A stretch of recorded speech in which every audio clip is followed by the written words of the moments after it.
enemy of both God and humanity, from Prince of Darkness, explained. Hello everyone, and welcome back to yet another thrilling episode with Marvelous Videos. We bring to you today a movie that has scared pretty much all the fans. Now, who doesn't love a John Carpenter movie, right? Well, get ready for some amazing horror content, because today we will be talking about one of the most famous and loved films which is part of the Apocalypse Trilogy. Prince of Darkness was released in 1987, and it is the second installment in Carpenter's Apocalypse Trilogy. The trilogy started with The Thing in 1982 and ends with In the Mouth of Madness in 1994. One of the best supernatural horror films that Carpenter has written and directed, Prince of Darkness will leave all the horror buffs shocked, scared, and wanting for more. With an excellent star cast, be prepared to see science happening all around in the film, along with love, deaths, and of course a whole lot of blood and gore.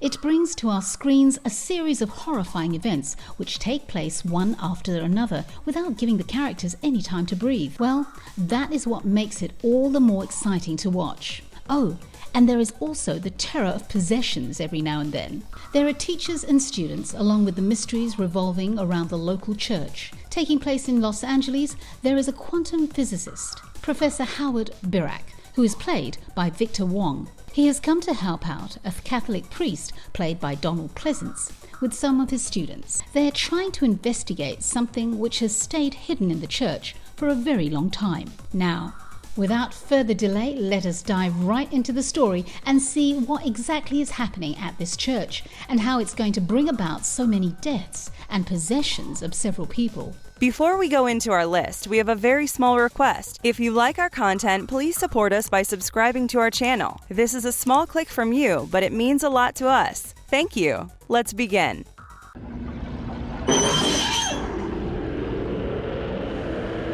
Before man walked the earth, it slept for centuries. Prince of Darkness, 1987. The film begins in California, where Father Carlton is found dead with a small box and a diary. It looks like the priest and the sister are suspicious about this, since Father Carlton was supposed to disclose a certain matter, so the death clearly could not have been a coincidence. The priest finds a key inside that box, which belongs to a hidden secret chamber inside the church. He invites Professor Howard Birack and his students to explore and discover what lies in the basement of his church. As it turns out, Father Carlton was a member of an order called the Brotherhood of Sleep, who have taken care of the church since the beginning. It's an order who communicate through dreams. Now, here's something you might not know. So, the main plot of the film about the Brotherhood of Sleep is loosely inspired by H.P. Lovecraft's work within his Cthulhu mythos. In the chamber, the priest is trying to investigate a strange cylinder which is filled with a swirling green liquid. Professor Birack forms a team of around 13 academics who are all his students. Among them are the lovers, Brian and Catherine, played by Jameson Parker and Lisa Blount, Walter, played by Dennis Dunn, Susan Blanchard as Kelly, and Anna Howard as Susan. Now, you won't believe what they found after deciphering the text which was next to the cylinder. The liquid inside this ancient cylinder is apparently a sentient liquid embodiment of Satan. Yeah, now that has to be terrifying, obviously. Oh, and guess what? This film is Carpenter's first film after Escape from New York in 1981, which he made independently. Another mind-blowing thing is that the team found out that Jesus Christ was in fact a space traveler, and that he was executed due to heresy after he tried to warn the people of Earth about this exact vessel in which Satan was locked up. That is why now they need scientific evidence to prove this, so that the people would actually believe them. Now, they find out a lot of bizarre things in the books left by Christ's followers. The data from the cylinder was just unbelievably insane. The cylinder can only be opened from the inside. Some of the liquid escapes from the cylinder over the course of 2 days, and the ones from the group who have been exposed to the liquid are now possessed by the entity, and they start attacking the others. It is only going to go downhill from here on. You will be surprised to know that the film was shot in just over 30 days. And that's right, just a month. No doubt Carpenter is a genius. Susan, the radiology student, is one of the victims of the Satan liquid, and she starts killing the others one after another. It turns out that this thing can possess people even after they are dead. There are also a whole bunch of homeless possessed people who have surrounded the church, so now nobody can escape. They will die if they tried to help. So here's Professor Birak's and the priest's brilliant theory. Basically, Satan is the child of the anti-god from the mirror world. Now comes the communication through dreams, in which the group members who are still alive begin to share a similar dream in which a shadowy figure comes from the front of the church. Walter, Professor Birak, and everyone else also sees this dream one after another. Brian now comes to realize that this could be due to a tachyon particle sent as a warning from the future.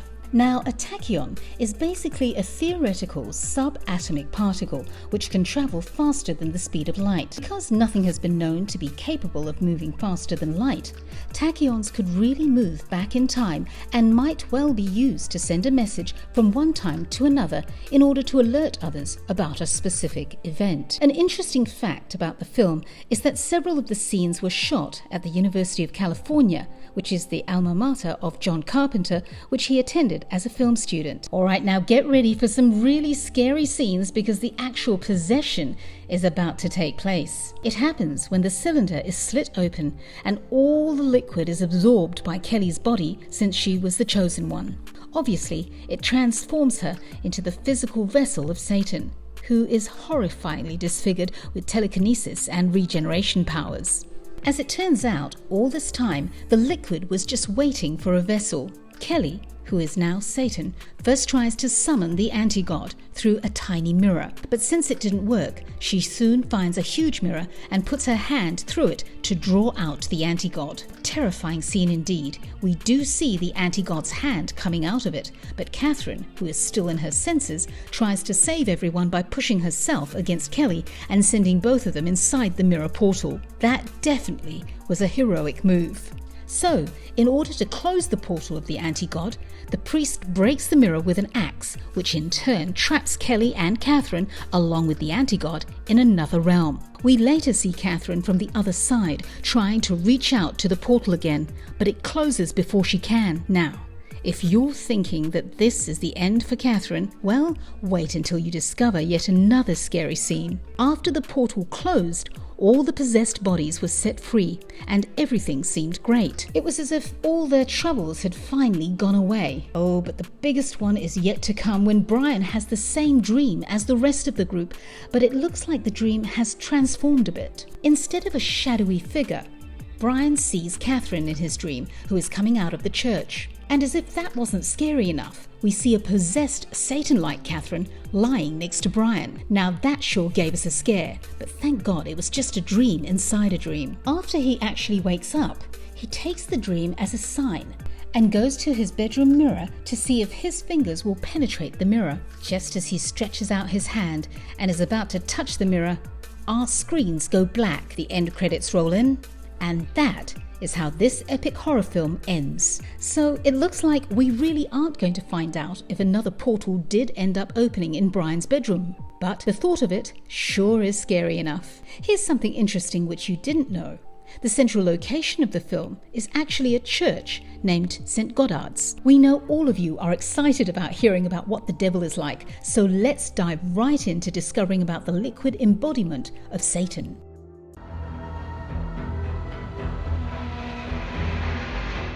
The Devil, Prince of Darkness. We already know that the one causing all the havoc in the film is basically Satan. Now this devil is a continuously swirling green liquid that represents the evil one, a powerful demonic being.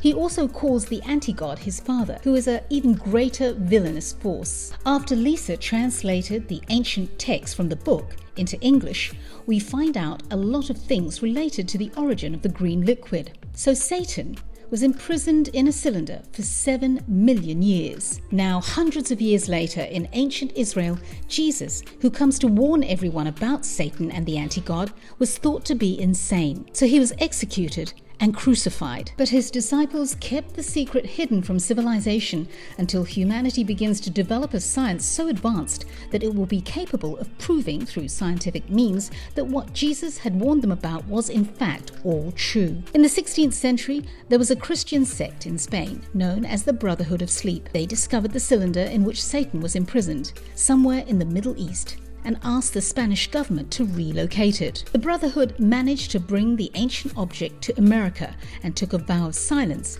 even about their own existence, so that no one, not even the Vatican, could find out about them or the cylinder they protected, and they have been doing this for many years. That is the story of how the Brotherhood of Sleep originated and later became the connection between the group of researchers in the church. We could also say that it was kind of because of them that they managed to survive somehow. Now, when they researched the text, which was found next to the cylinder, they did not just discover that the liquid is actually Satan, they also found out something even more strange. So the liquid appeared to be sentient, producing increasingly complex data, which was decoded by the computer, and it revealed differential equations. Imagine, even the highly skilled students were finding everything to be difficult to believe. In the middle of trying to survive against those possessed people, they didn't realize when Kelly became the physical vessel for the liquid embodiment of Satan. They only realized when they saw the mark that appeared around her wound, which was shaped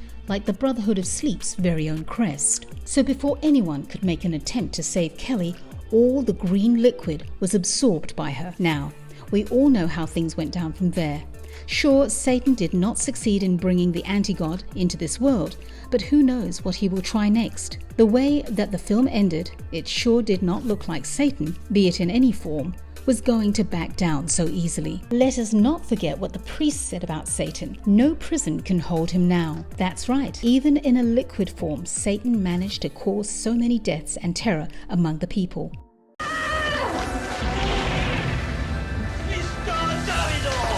What is the future dream message in the movie? So pretty much a lot of mystery has been surrounding around the similar dream in the film that is shared by all the group members. This was the dream that the protectors of the church, meaning the Brotherhood of Sleep, had as well. But the twist here is that actually wasn't a dream at all. Surprising, right? While sleeping inside the church, they all see a dark figure exiting the church, which is pretty scary in itself. It's actually a message being sent from the future, trying to warn all of them about the disaster which is about to come. The dream also includes voiceover, but it is pretty difficult to understand what was being said. Something interesting about the origin of this dream scene is that the idea for it actually came from John Carpenter's one-time producer Deborah Hill, and the director himself went on to record the voiceover for the narration of his future dream. Now let us take a look at what is really being said in this message. This is not a dream, not a dream. We are using your brain's electrical system as a receiver. We are unable to transmit through conscious neural interference. You are receiving this broadcast as a dream. We are transmitting from the year 1999. You are receiving this broadcast in order to alter the events you are seeing. Our technology has not developed a transmitter strong enough to reach your conscious state of awareness. But this is not a dream. You are seeing what is actually occurring for the purpose of casualty violation. Okay, now that is a really bizarre situation to be in. You are dreaming, but in the dream, you're actually hearing that it is not a dream. Well, of course, this was bound to happen when we have a bunch of people trying to protect the church. This message also tells us that the film actually takes place in the year 1987 as well as 1999. So basically, the scientists from the year 1999 are trying to tell everyone at the church that they have to stop the anti-god from rising and coming into our world. The distorted audio, along with the strange visual elements of the dream, make it one of Carpenter's most impactful horror scenes, and it still remains as the most famous scene from the film. We already know that the dream did kind of change at the end when Brian was the last one to see it. Now, it happened after all the chaos had already ended. So what could it mean? Did they manage to stop the arrival of the anti-god? Or was it just another nightmare that Brian had because he lost Catherine? Looks like we'll be left in the dark about this, but at least Prince of Darkness is not the last film in the Apocalypse Trilogy, so we surely can expect a lot more horror and the genius of Carpenter. And guess what? Prince of Darkness was actually partially inspired by the 1980 Italian horror film Inferno, directed by Dario Argento. What is even more fascinating is that the script for the film is a tribute to the work of British sci-fi writer Nigel Kneale, particularly his well-known BBC horror TV film The Stone Tape. It is still one of Carpenter's most underappreciated works, which has one of his best music scores and also very well blended with a lot of amazing eerie and gory scenes. Well, with that guys, we've come to the end of another incredible video.